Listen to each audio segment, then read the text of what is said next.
Bonjour à tous les esprits curieux. Aujourd'hui, on s'attaque à une question essentielle. Pour perdre du gras, vaut-il mieux marcher ou courir? Cette interrogation revient souvent, que l'on débute ou non une démarche de perte de poids. Derrière ce choix se cachent des mécanismes corporels fascinants. Par exemple, la marche sollicite principalement les graisses comme source d'énergie, tandis que la course fait appel à la fois aux glucides et aux lipides, surtout à intensité élevée. Nous allons explorer comment notre corps brûle ses réserves selon l'intensité de l'effort, comparer la dépense calorique.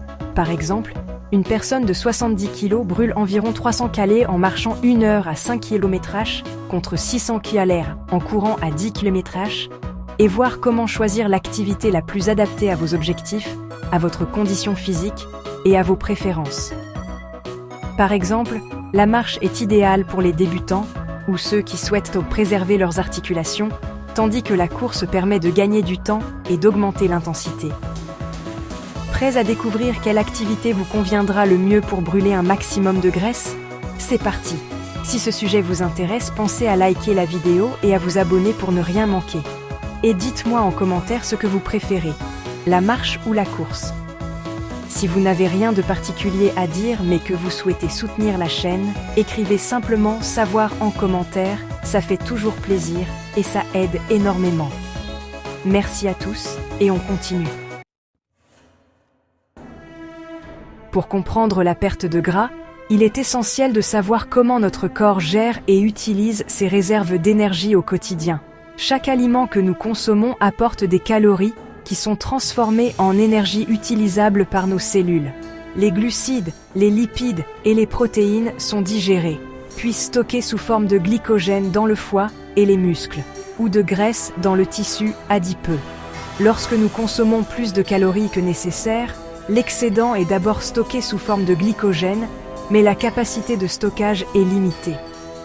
Le surplus est alors transformé en graisse, principalement autour de l'abdomen, des cuisses et des hanches.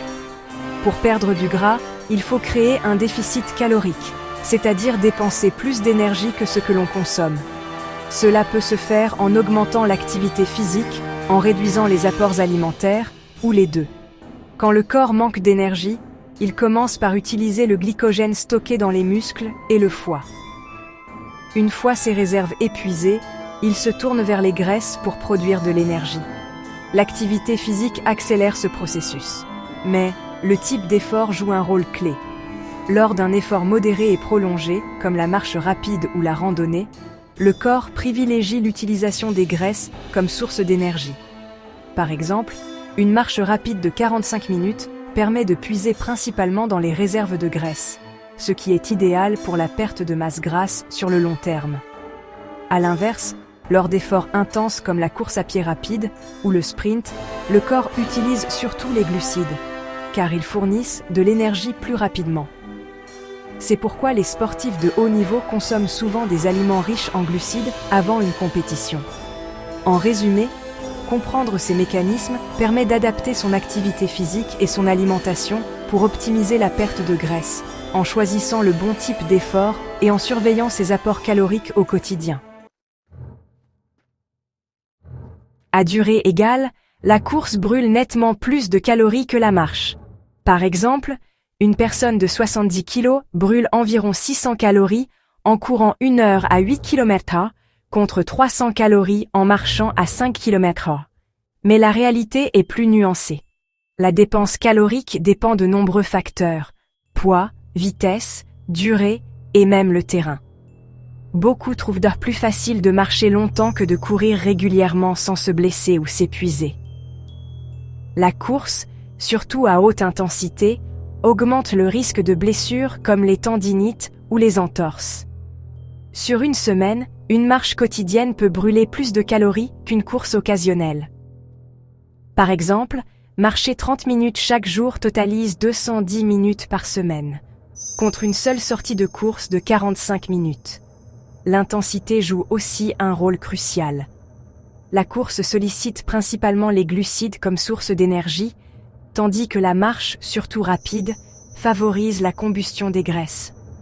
À faible intensité, jusqu'à 80% de l'énergie provient des graisses, alors qu'à haute intensité, ce sont surtout les sucres qui sont utilisés. C'est pourquoi les longues marches ou les footings lents sont idéaux pour cibler la perte de graisse. Pour brûler un maximum de graisse, il faut parfois ralentir le rythme. Un effort modéré, mais prolongé, est souvent plus efficace qu'un sprint court et intense. L'équilibre entre dépenses caloriques totales et intensité est la clé. L'idéal, varier les plaisirs. Alterner marche rapide et course, adapter l'intensité à votre niveau et viser la régularité pour maximiser la perte de graisse sur le long terme. La course à pied, bien plus qu'un simple exercice, déclenche ce qu'on appelle l'effet afterburn, ou EPOC, Excess Post-Exercise Oxygen Consumption. Concrètement, cela signifie que même après avoir terminé votre séance, votre corps continue à brûler des calories pendant plusieurs heures, parfois jusqu'à 24 heures, selon l'intensité et la durée de l'effort. Par exemple, une séance de fractionné intense ou un footing long peut augmenter la dépense calorique totale de 10 à 15% par rapport à l'effort seul. Cet effet est particulièrement recherché par ceux qui souhaitent perdre du poids rapidement, car il maximise la combustion des graisses sur une période prolongée. Cependant, il existe un revers à la médaille. Pratiquer la course de façon excessive, sans récupération suffisante, peut entraîner une perte de masse musculaire. Lorsque le corps est soumis à un stress énergétique important et répété, il peut puiser dans ses réserves de muscles pour produire de l'énergie. Surtout si l'apport en protéines ou en calories est insuffisant. Cela n'est pas idéal pour la santé globale ni pour le métabolisme à long terme, car la masse musculaire est essentielle pour maintenir un métabolisme élevé et prévenir la reprise de poids. Par exemple, des coureurs qui s'entraînent quotidiennement sans jour de repos ni alimentation adaptée peuvent constater une fonte musculaire progressive, une fatigue chronique, voire des blessures de surmenage comme les tendinites. À l'inverse, la marche, souvent sous-estimée, tonifie le corps en douceur. Elle sollicite les muscles, notamment ceux des jambes, des fessiers et du tronc, sans les agresser. Cette sollicitation modérée permet de préserver, voire d'augmenter la masse maigre, essentielle pour maintenir un métabolisme efficace. Par exemple, une marche rapide de 30 à 60 minutes par jour peut suffire à renforcer les muscles stabilisateurs, améliorer la posture et prévenir la sarcopénie, la perte musculaire liée à l'âge. En marchant régulièrement, on favorise la tonicité musculaire tout en évitant les risques de blessures ou de surmenage. C'est une activité accessible à tous, qui peut s'intégrer facilement dans le quotidien, que ce soit en allant au travail à pied, en promenant son chien ou en profitant d'une balade en famille. Elle contribue ainsi à une meilleure santé globale, à la fois physique et mentale. Les exercices intenses, comme la course rapide ou les entraînements fractionnés, génèrent un stress oxydatif important et augmentent l'inflammation dans l'organisme. Ce stress oxydatif correspond à une production accrue de radicaux libres, qui peuvent endommager les cellules si l'organisme n'a pas le temps de les neutraliser.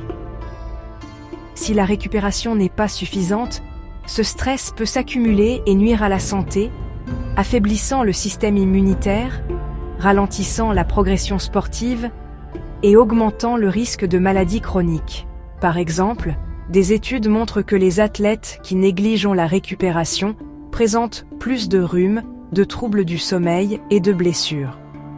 Il est donc crucial d'accorder une attention particulière à la récupération, à l'alimentation riche en antioxydants, fruits, légumes, noix, à l'hydratation et au sommeil pour limiter ces effets négatifs.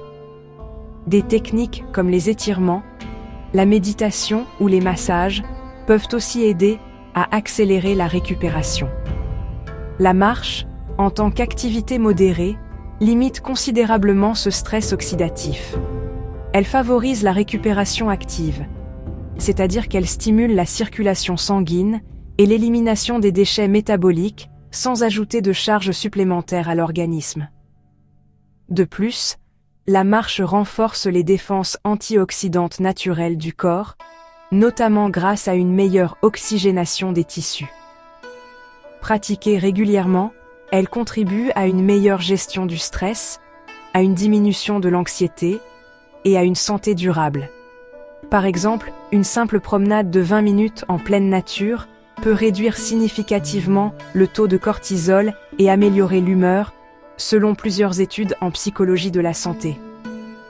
Sur le plan hormonal, la course à pied, surtout lorsqu'elle est intense ou prolongée, peut entraîner une augmentation du cortisol, l'hormone du stress. Un taux élevé de cortisol favorise le stockage de la graisse abdominale, perturbe l'équilibre hormonal général et peut même entraîner des troubles du sommeil, de l'appétit ou de l'humeur. Par exemple, des coureurs qui s'entraînent trop intensément peuvent constater une prise de poids au niveau du ventre malgré une activité physique régulière ou ressentir une fatigue persistante. Cela rend la perte de poids plus difficile malgré les efforts fournis et peut à long terme nuire à la santé cardiovasculaire et au bien-être psychologique. À l'opposé, la marche réduit le stress, abaisse le taux de cortisol et crée un environnement hormonal propice à la perte de graisse. Elle favorise la détente, améliore l'humeur grâce à la libération d'endorphines et de sérotonine, et permet d'atteindre ses objectifs de santé sans épuiser l'organisme. Par exemple, intégrer une marche quotidienne après le repas du soir peut améliorer la digestion, favoriser un sommeil réparateur et accélérer la perte de graisse abdominale. Ainsi, choisir la marche, c'est opter pour un équilibre entre efficacité et bien-être, tout en prenant soin de son corps sur le long terme. C'est une stratégie durable, adaptée à tous les âges et à tous les niveaux de forme, qui permet de rester actif, en bonne santé et motivé jour après jour. Qui contrôle vraiment la faim ? La sensation de faim est régulée par un ensemble complexe de signaux hormonaux et neuronaux. Le cerveau, en particulier l'hypothalamus, joue un rôle central dans ce processus. L'hypothalamus reçoit des signaux de différentes parties du corps pour réguler l'appétit et la satiété. Deux hormones principales sont impliquées, la gréline et la leptine. La gréline, souvent appelée l'hormone de la faim, est produite par l'estomac et envoie des signaux au cerveau pour stimuler l'appétit. En revanche, la leptine, produite par les cellules adipeuses, informe le cerveau de la satiété et aide à réduire l'appétit. Marcher et courir ont des effets différents sur ces hormones et, par conséquent, sur la sensation de faim.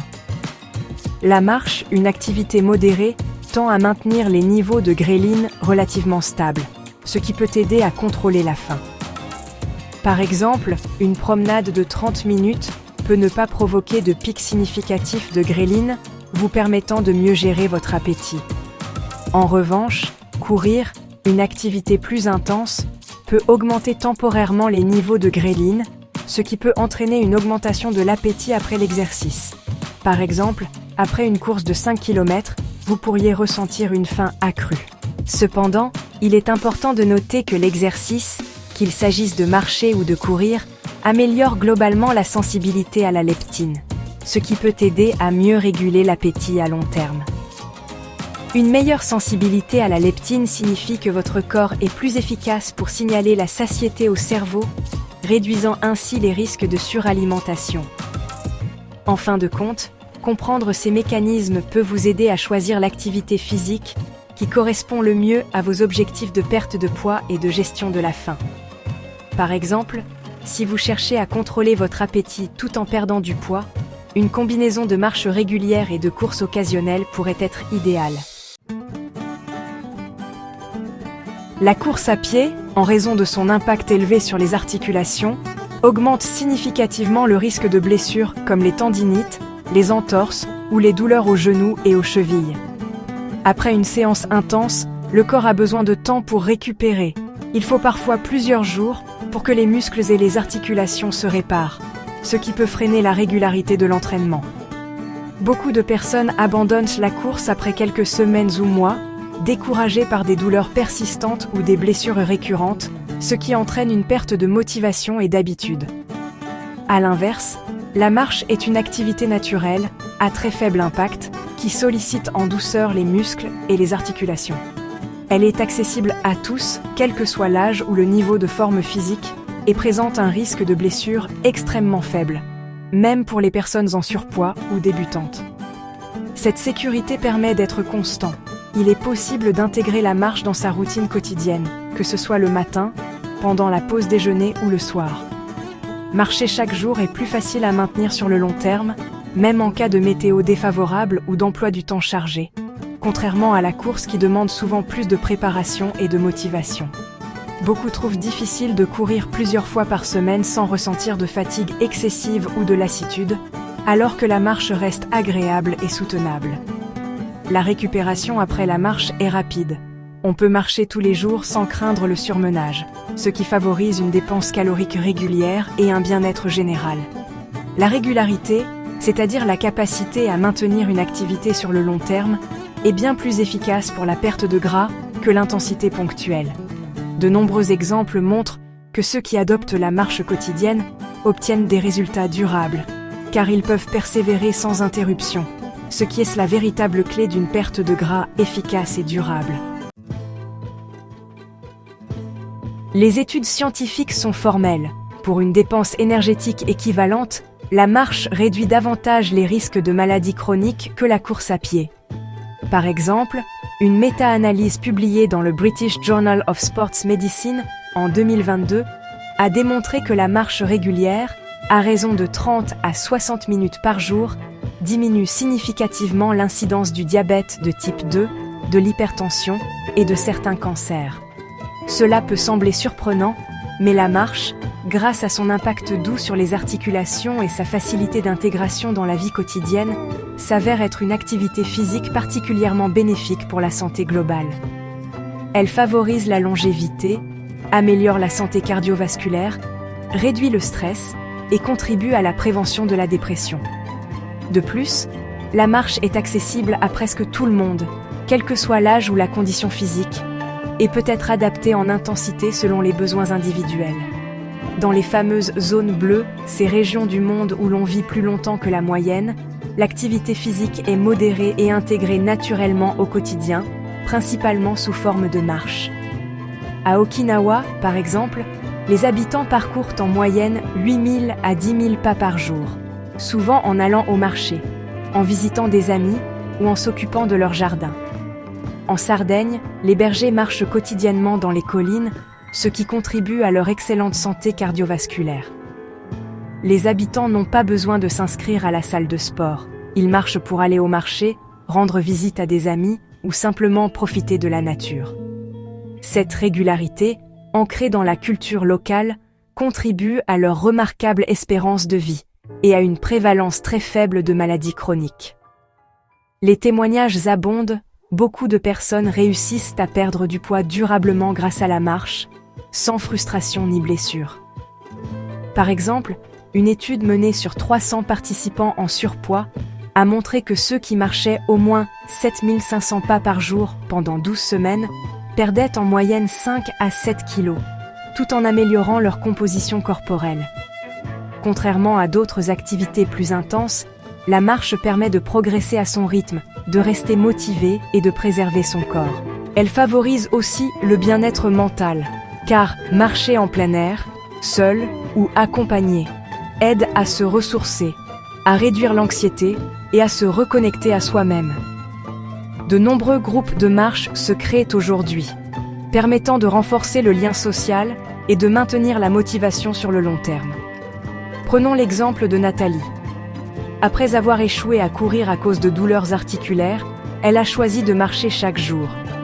En 6 mois, elle a perdu 10 kilos, retrouvé confiance en elle et amélioré sa santé, tout cela sans se blesser ni se décourager.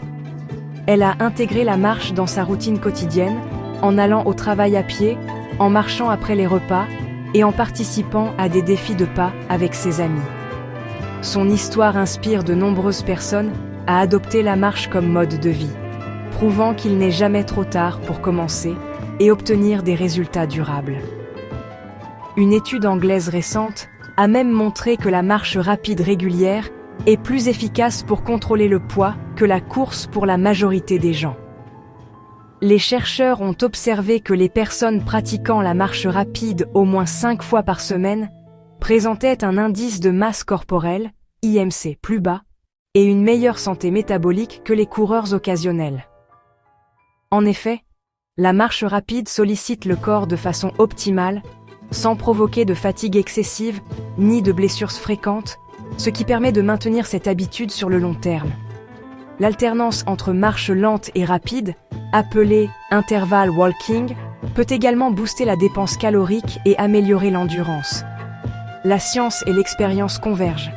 La régularité, la simplicité et la facilité d'accès font de la marche une stratégie gagnante pour la santé. Que ce soit pour perdre du poids, améliorer son moral ou simplement vivre plus longtemps, marcher chaque jour s'impose comme une solution accessible, efficace et durable pour tous. Intégrer la marche dans ses déplacements quotidiens, utiliser un podomètre ou une application pour suivre ses progrès, ou encore marcher en groupe, sont autant de moyens concrets pour transformer cette activité en un véritable pilier de santé et de bien-être. Alors, marcher ou courir ? C'est une question que beaucoup se posent lorsqu'ils décident de se remettre en forme ou de perdre du poids. Faut-il privilégier la rapidité et l'intensité, ou la régularité et la douceur ? Il n'y a pas de réponse unique, car chaque personne a des besoins, des objectifs et un mode de vie différent. Ce qui fonctionne pour l'un ne sera pas forcément adapté à l'autre. Par exemple, une personne cherchant à améliorer sa condition cardiovasculaire pourrait préférer la course, tandis qu'une autre souhaitant réduire son stress pourrait opter pour la marche. La course brûle plus de calories en moins de temps, améliore l'endurance cardiovasculaire et booste le métabolisme. Elle peut aussi procurer une sensation d'accomplissement et de dépassement de soi. Mais elle est plus exigeante pour les articulations et comporte un risque de blessure, surtout si l'on débute ou si l'on a un surpoids important. Par exemple, un coureur débutant pourrait ressentir des douleurs aux genoux ou aux chevilles s'il ne prend pas le temps de s'échauffer correctement. La marche, quant à elle, cible mieux les graisses, régule l'appétit, réduit le stress et s'intègre facilement au quotidien. Elle permet de profiter du paysage, de se détendre et de bouger sans pression. C'est une activité accessible à tous, à tout âge, et qui favorise la récupération. Par exemple, une promenade quotidienne après le dîner peut aider à la digestion et à la relaxation.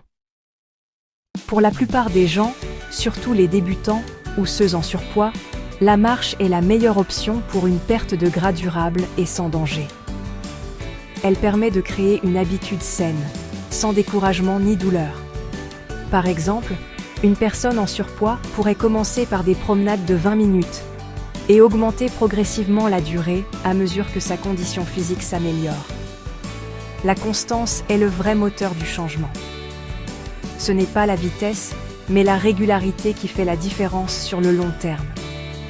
Même les petits efforts répétés chaque jour finissent par porter leurs fruits. Par exemple, marcher 30 minutes chaque jour peut avoir un impact significatif sur la santé globale et la perte de poids sur plusieurs mois.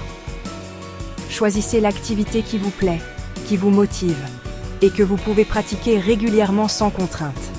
L'important, c'est de prendre du plaisir et de rester actif, peu importe l'intensité.